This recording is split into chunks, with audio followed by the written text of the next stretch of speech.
கதைக்கு போகிறதுக்கு முன்னாடி சப்ளிமெண்டரி ரீடர் அப்படின்னு பார்த்தீங்கன்னா அது எக்ஸாமினேஷன் பாயிண்ட் ஆஃப் வியூவில் பார்க்கும்போது எப்பயுமே கொஷின் ஆன்சர்ஸ் மட்டும்தான் கேட்பாங்க. ஆனால் நம்ம எக்ஸாமினேஷன் பாயிண்ட் ஆஃப் வியூவில் பார்க்காம அதை படித்தோம் அப்படின்னா நம்மளுக்கு கண்டிப்பாக வெக்காபுலரி என்ரிச்மெண்ட்டும் கிடைக்கும், ஹிந்தி படிக்கிறது நல்ல ஃப்ளூயன்சியாகவும் நம்மளுக்கு இருக்கும். அதனால் எப்பயுமே லைன் பை லைன் அந்த ஸ்டோரியை படிங்க, அதுதான் எப்பயுமே நம்மளுக்கு நல்லது. நம்ம இப்போ பார்க்க போகிறது अम्बा और भीष्मा। सत्यवती के पुत्र चित्रांगद बड़े ही वीर परंतु स्वेच्छाचारी थे। एक बार किसी गंधर्व के साथ युद्ध हुआ, उसमें वह मारे गए। उनके कोई पुत्र न था, इसलिए उनके छोटे भाई विचित्रवीर्य हस्तिनापुर की राजगद्दी पर बैठे। विचित्रवीर्य की आयु उस समय बहुत छोटी थी, इस कारण उनके बालिग होने तक राजगाज भीष्म को ही संभालना पड़ा। சத்தியவதியோடைய மகனான சித்ராகந்த் பெரிய வீரர், இருந்தாலும் அவர் எப்படிப்பட்டவர் அப்படின்னு பார்த்தீங்கன்னா ஸ்வேச்சாச்சாரி. ஸ்வேச்சாச்சாரி அப்படின்னா ஆர்பிட்டரி, தன்னிச்சையாக செயல்படுவர். ஒரு தடவை அவருக்கும் வேற ஒருத்தருக்கும் யுத்தம் மூண்டது. அந்த டைம்ல என்ன ஆச்சு அப்படின்னா அவர் அந்த யுத்தத்துல மரணம் அடைய நேரிட்டது.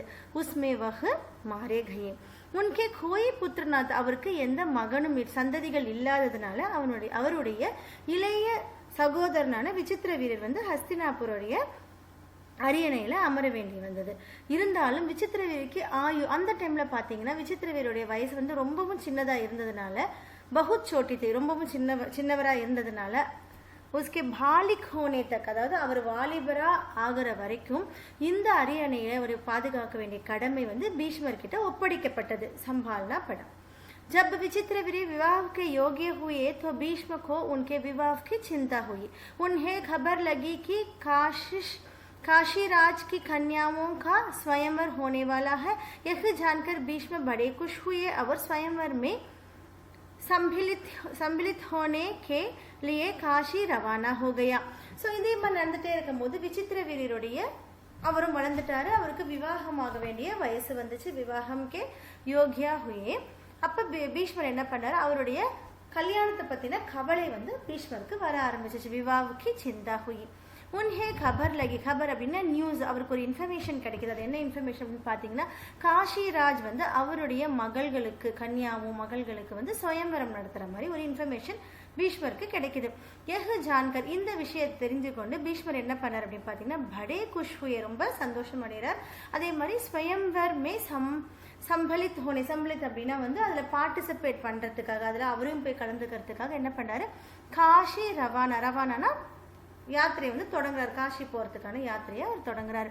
देश विदेश के अनेक राजकुमार उस स्वयंवर में भाग लेने के लिए आए थे। भाग அப்படின்னா அதுல அவங்களும் ஒரு பார்ட்டா வரதுக்காக. தேஷ் விதேஷ், ஸோ எல்லா இடத்துலையுமே தேசம் விவேதத்தில் உள்ள எல்லா ராஜ்குமார்களும் स्वयंवरத்தில் பங்கேற்கிறதுக்காக அந்த இடத்துக்கு வராங்க. ராஜ்புத்ரியோं को पाने के लिए आपस में बड़ी स्पर्धा थी। இந்த ராஜ கன்னிகைகளை கைப்பற்றுவதற்கு ஒவ்வொருத்தருக்குள்ளேயும் ரொம்ப போட்டி இருந்தது. ஸ்பர்தா அப்படின்னா போட்டி அர்த்தம், காம்படிஷன். क्षत्रियों में भीष्म की प्रतिज्ञा की प्रतिष्ठा अद्वितीय थी। उनके महान त्याग और भीष्म प्रतिज्ञा का हाल सब जानते थे. ஸோ சத்திரியருக்குள்ள பீஷ்மருடைய அந்த சத்திய வாக்கு ரொம்ப அத்வைதி அப்படின்னா ரொம்ப யூனிக்கான ஒன்று, தனித்துவம் வாய்ந்த ஒன்று. உன்கே மகான் தியாக, அவருடைய தியாகம் அதே மாதிரி அவருடைய அந்த வாக்கு எல்லாருக்கும் தெரிந்த ஒன்று தான். इसलिए जब वह स्वयंवर मंडप में प्रविष्ट हुए तो राजकुमारों ने सोचा कि वह सिर्फ स्वयंवर देखने के लिए आए होगा. ஸோ அவர் பிரம்மச்சரியா இருப்பாரு அப்படின்னு ஒரு சத்திய வாக்கு எடுத்திருந்தாரு இல்லையா, அது எல்லாருக்கும் தெரியும். அதனால அவர் இந்த ஸ்வயம்வர் மண்டபத்துக்குள்ள பிரவிஷ்ட என்ட்ரி ஆன உடனே எல்லாரும் என்ன நினைச்சாங்க அப்படின்னா இந்த ஸ்வயம்வரத்தை பாக்குறதுக்கு தான் அவர் வந்திருக்காரு அப்படின்னு நினைச்சாங்க. परंतु जब स्वयंवर में सम्मिलित होने वालों में भीष्म ने भी अपना नाम दिया. सम्मिलित அப்படின்னா இன்க்ளூட் ஆவறது. ஸோ பங்கு பெறறதுக்கு அவருடைய பேரும் அவர் கொடுத்திருந்தாரு. तो अन्य कुमारों को निराश होने पड़ा. ஸோ எல்லாருக்குமே ரொம்ப நிராசை ஆயிட்டாங்க. उनको क्या पता था कि दुर्वृति भीष्म अपने लिए नहीं वरन अपने भाई के लिए स्वयंवर में सम्मिलित हुए हैं. ஸோ அவங்களுக்குலாம் என்ன தெரியும், அவர் எதுக்காக வந்திருக்காருன்னு அவங்களுக்கு எப்படி தெரியும், அவர் எதுக்காக வந்திருப்பார் அப்படின்றது அவங்களுக்கு தெரியறதுக்கு வாய்ப்பு இல்லை இல்லையா. துர்வருத துத்விருத்தி அப்படின்னா வந்துட்டு ரொம்ப உறுதியான அந்த பீஷ்மர் வந்து அவருக்காக வரல, வரன் அப்பனே பாயி கேலியே, அதாவது அவங்க தம்பிக்காக அவர் வந்திருக்கிறார் அப்படின்றது அவங்களுக்கு தெரியறதுக்கான வாய்ப்பு கிடையாது. சபாமே खलबली मच गई, चारों ओर से भीष्म पर फप्तियां कसी जाने लगी. ஸோ கல்பலி அப்படின்னா வந்து அப்ரோர், அப்ப வந்து சலசலப்பு ஏற்படுச்சு. ஸோ இவர் வந்து இருக்காரு அப்படின்னு எல்லாரும் ஒரு சலசலப்பா எல்லாரும் பேச ஆரம்பிச்சிட்டாங்க.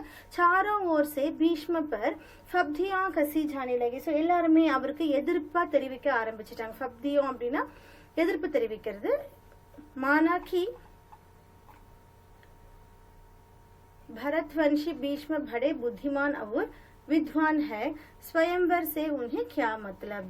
सो இது எல்லாருக்கும் என்ன இது, ஸோ எல்லாருக்கும் தெரிஞ்ச விஷயம் என்னன்னா பரத்வன்ஷி பீஷ்ம வந்து ரொம்ப புத்திமான், அதே மாதிரி ரொம்ப நாலேஜ் உடையவர், வித்வான் கூட.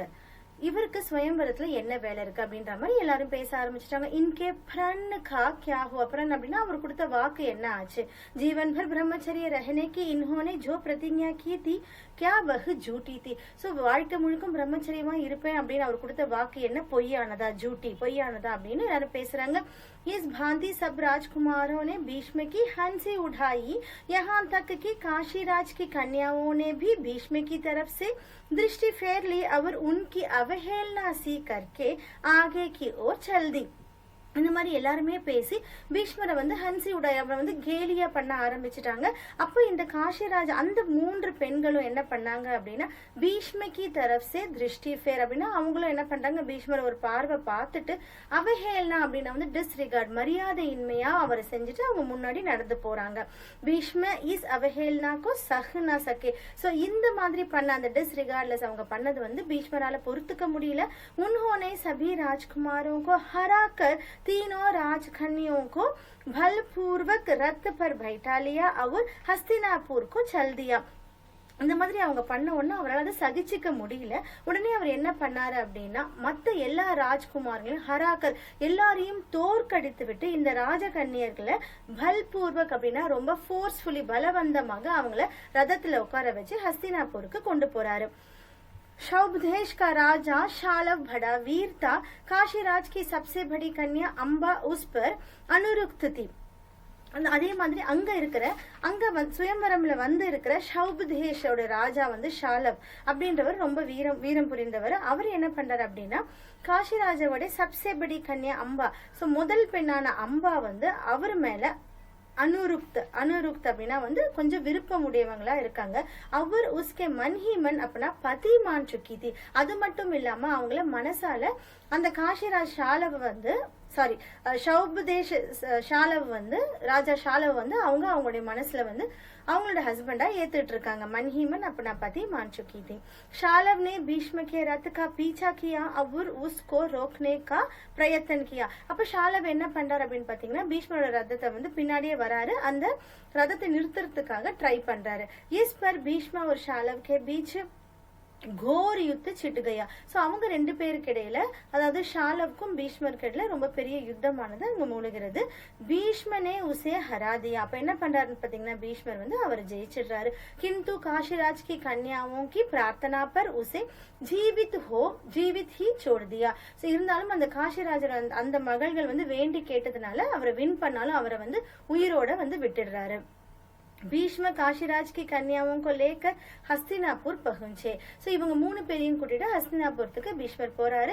विचित्र वीर के विवाह की सारी तैयारी हो जाने के बाद जब कन्याओं को विवाह मंडप में ले जाने का समय आया. सो विचित्र वीर அவருடைய கல்யாணத்துக்கான எல்லா ஏற்பாடுகளும் நடந்துட்டு இருக்கு.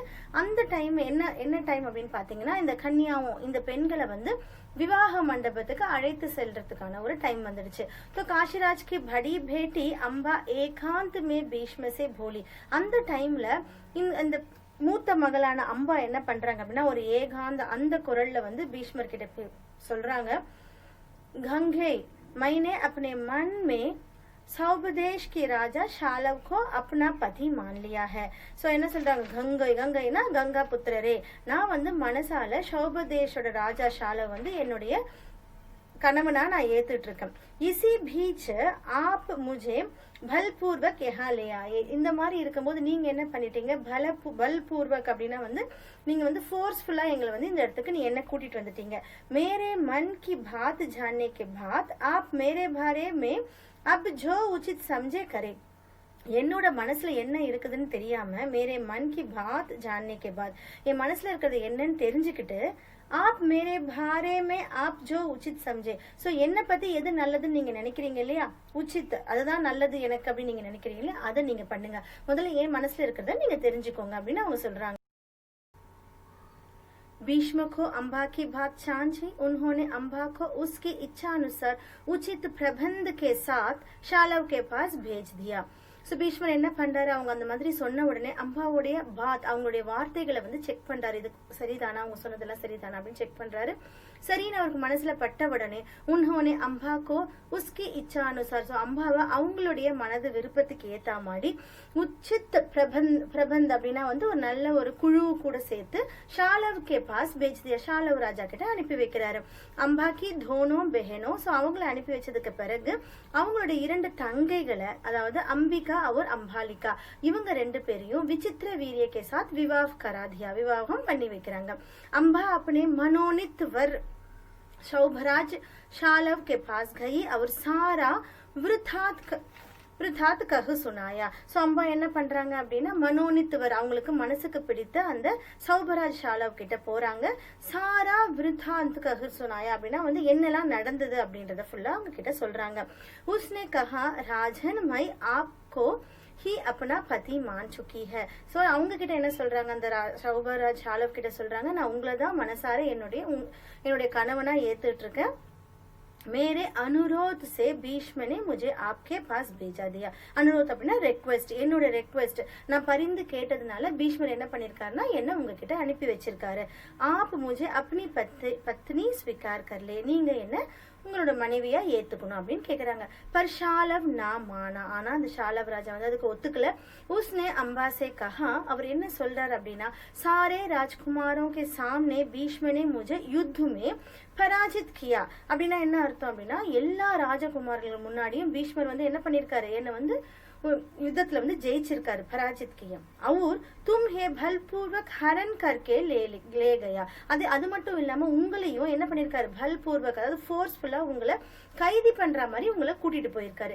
इतने बड़े अपमान के बाद मैं तुम्हें कैसे स्वीकार कर सकता हूँ. சோ இவ்ளோ பெரிய அவமானத்துக்கு அப்புறம் நான் உன்னை எப்படி என்னுடைய மனைவியா ஏத்துக்க முடியும். तुम्हारे लिए अब उचित यही है कि तुम भीष्म के पास जाओ और उनकी साला के முதாபிக் ஹி காம் கரோ. சோ நீ இப்ப என்ன பண்ணணும் அப்படின்னா என்னால உன்னை ஏத்துக்க முடியாது, நீ வந்து உனக்கு நல்லது என்ன உச்சித் எது என்ன அப்படின்னா தும் பீஷ்ம கே பேஸ் ஜாவோ, நீ வந்து பீஷ்மர் கிட்டயே திரும்ப போ, அவருடைய சாலக் அப்படின்னா அவரோட அட்வைஸ்க்கு ஏத்த மாதிரி முதாபிக் அப்படின்னா அக்கார்டிங் டு அவரோட அட்வைஸ்க்கு என்ன சொல்றாரோ அதுக்கு ஏத்த மாதிரி நீ என்ன சொல்றாரோ அதை செய்ய அப்படின்னு அவங்க சொல்றாங்க.